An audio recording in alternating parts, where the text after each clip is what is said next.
Hello guys, എല്ലാവർക്കും സുഖമല്ലേ? അപ്പോൾ ഇന്ന് ഞാൻ വന്നിരിക്കുന്നത് കൊഞ്ച് തേങ്ങാപ്പാൽ ഒഴിച്ചിട്ട് റോസ്റ്റ് ചെയ്തേക്കണ ഇതായിട്ടാണ്. റെസിപ്പി വളരെ ടേസ്റ്റാണ്, എല്ലാവർക്കും ഇഷ്ടപ്പെടും.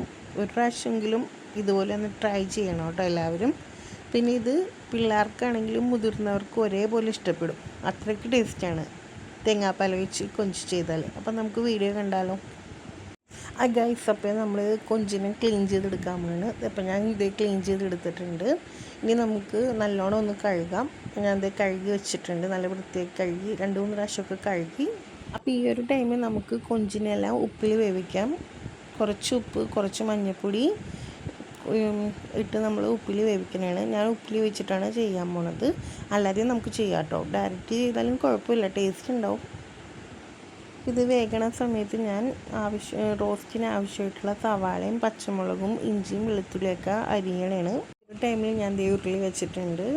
പിന്നെ ഉരുളി ഒന്ന് ചൂടായപ്പോഴത്തേക്കും അപ്പോൾ പാൻ ചൂടായ സമയത്ത് നമ്മൾ വെളിച്ചെണ്ണ ഒഴിച്ച് നമ്മൾ കുക്കിങ്ങിന് ഉപയോഗിക്കുന്ന ഓയിൽ അത് ഒഴിക്കുന്നതാണ്. ഞാൻ ഒഴിച്ച് ഓയിൽ ചൂടായ സമയത്തേക്ക് പച്ചമുളക്, ഇഞ്ചി, സവാള എല്ലാം അരിഞ്ഞത് ഞാൻ ഇടണതാണ്. പിന്നെ കുറച്ച് ഉപ്പും കൂടി ഇടുന്നുണ്ട്.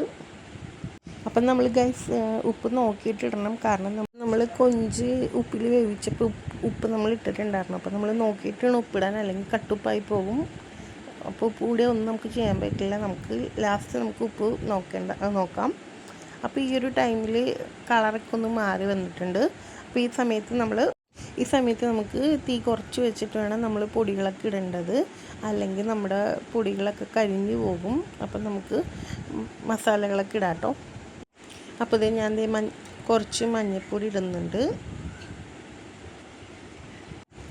മഞ്ഞൾപ്പൊടി ഇട്ട് കഴിഞ്ഞിട്ട് ഞാൻ കാശ്മീരി മുളക് പൊടി ഇടുന്നത് 4 സ്പൂണായിട്ട് ഇടുന്നത്.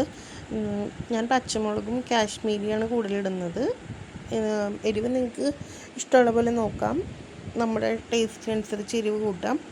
പിന്നെ ഇനി നമ്മൾ പെപ്പർ പൗഡർ ഇടുന്നത് ഒരു 2 സ്പൂൺ പെപ്പർ പൗഡർ നമ്മൾ ഇടുന്നുണ്ട്.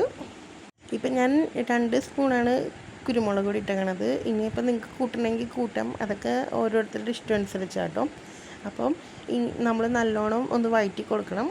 അപ്പോൾ ഗൈസ്, നമ്മൾ നല്ലോണം പൊടികളുടെ പച്ചമണം മാറുന്നവരെ നമ്മൾ ഇളക്കി കൊടുക്കണം, അല്ലെങ്കിൽ നമ്മുടെ കറിക്കൊരു കുത്തലുണ്ടാവും. അപ്പോൾ നല്ലോണം ഇളക്കി ഈ ടൈമിലാണ് ഞാൻ കൊഞ്ച് ഉപ്പിൽ ഒഴിച്ചിടുന്നത്. കൊഞ്ചിന് കൂടെ ഉണ്ടായ വെള്ളവും ഞാൻ ഒഴിക്കുന്നുണ്ട്, അപ്പോൾ നല്ല ടേസ്റ്റ് ഉണ്ടാവും. അങ്ങനെ ഒന്ന് മിക്സാക്കി കുറച്ചൊന്ന് കറിയായിട്ടും മസാലയൊക്കെ ഇട്ടൊന്ന് യോജിക്കണവരൊന്ന് നമ്മൾ ഇളക്കി കൊടുക്കുന്നുണ്ട്.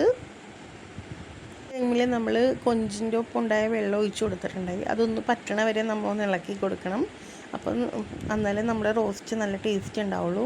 അപ്പോൾ ഈ ഒരു ടൈമിൽ നമുക്ക് നല്ല സ്മെല്ലായിരിക്കും കേട്ടോ, ഉപ്പിൽ വേവിച്ചിട്ട് വെക്കണതുകൊണ്ട് നല്ല സ്മെല്ലാണ്. അപ്പോൾ ഇത് നമ്മുടെ റോസ്റ്റ് ഇവിടെ ആയിട്ടുണ്ട് ഒരുവിധം. അപ്പോൾ ഞാൻ കുറച്ച് വേപ്പിലൊക്കെ കീറിയിടുന്നുണ്ട്. ഒന്നും കൂടി ഒന്ന് തിളക്കണ സമയത്താണ് ഒന്നും കൂടി അങ്ങാടും ഇങ്ങാടൊക്കെ ഒന്ന് ഇളക്കിയിട്ട് ഞാൻ ഉപ്പൊക്കെ നോക്കാൻ പോണേണ്. ഉപ്പും എരിവൊക്കെ നോക്കണേണ്. എല്ലാം നല്ലോണം ഉണ്ട്. അപ്പോൾ നല്ല സ്പൈസിയാണ്, അപ്പോൾ നല്ല ടേസ്റ്റ് ഉണ്ട്, കൊള്ളാം. അത് കഴിഞ്ഞിട്ട് ഈ ഒരു ടൈമിലാണ് നമ്മൾ തേങ്ങാപ്പാൽ ഒഴിക്കാൻ പോണത്. തേങ്ങാപ്പാൽ ഞാൻ കുറച്ചാണ് ഒഴിക്കണത്. ഗൈസ്, നമ്മൾ തേങ്ങാപ്പാൽ ഒഴിച്ചതിന് ശേഷം നമ്മൾ ഇളക്കി കൊടുക്കുന്നുണ്ട്. നല്ലോണം ഒന്ന് തേങ്ങാപ്പാൽ പറ്റാൻ വേണ്ടിയാണ്, എന്നാലേ നമുക്ക് നല്ല കൊഞ്ചിന് നല്ല ടേസ്റ്റ് ഉണ്ടാവുള്ളൂ, തിക്കായിട്ട് ഇരിക്കുള്ളൂ ഗ്രേവി. അതിന് വേണ്ടി കേട്ടോ. അങ്ങനെ ഞാൻ ഇത് ഇളക്കി അത് കഴിഞ്ഞിട്ട് ഞാൻ ഗ്യാസൊക്കെ ഓഫ് ചെയ്ത് വെച്ചിരിക്കുന്നതാണ്. ഗൈസ്, അപ്പം നമ്മുടെ കൊഞ്ച് തേങ്ങാപ്പാൽ റോസ്റ്റ് ഇവിടെ ആയിട്ടുണ്ട്. ഞാൻ കഴിക്കാൻ വേണ്ടി പോണേണ്. നല്ല കിടിലൻ ടേസ്റ്റാണ്. ആരെങ്കിലും ഒരു പ്രാവശ്യമെങ്കിലും ഇതുപോലെ ഉണ്ടാക്കണം. ഇതിപ്പോൾ ചെറിയ കൊഞ്ചാട്ടോ, ഇതിൻ്റെ വലുതുണ്ട്, വലിയ ടൈപ്പ് ഒരുപാടുണ്ട്. അപ്പം നമുക്ക് വലുതാണ് കിട്ടണമെങ്കിൽ നല്ല ടേസ്റ്റ് ആയിരിക്കും, ഇതിനേലും ടേസ്റ്റ് ഉണ്ടാവും. അപ്പോൾ ആരെങ്കിലും ഈ വീഡിയോ കണ്ട് ഇഷ്ടപ്പെട്ടിട്ട് ഇതുപോലെ ട്രൈ ചെയ്യണമെങ്കിൽ കമൻറ്റ് ഇടേണ്ടതാണ്. അപ്പോൾ എല്ലാവരും ഇത് ട്രൈ ചെയ്യണം, എല്ലാവർക്കും ഇഷ്ടപ്പെടും.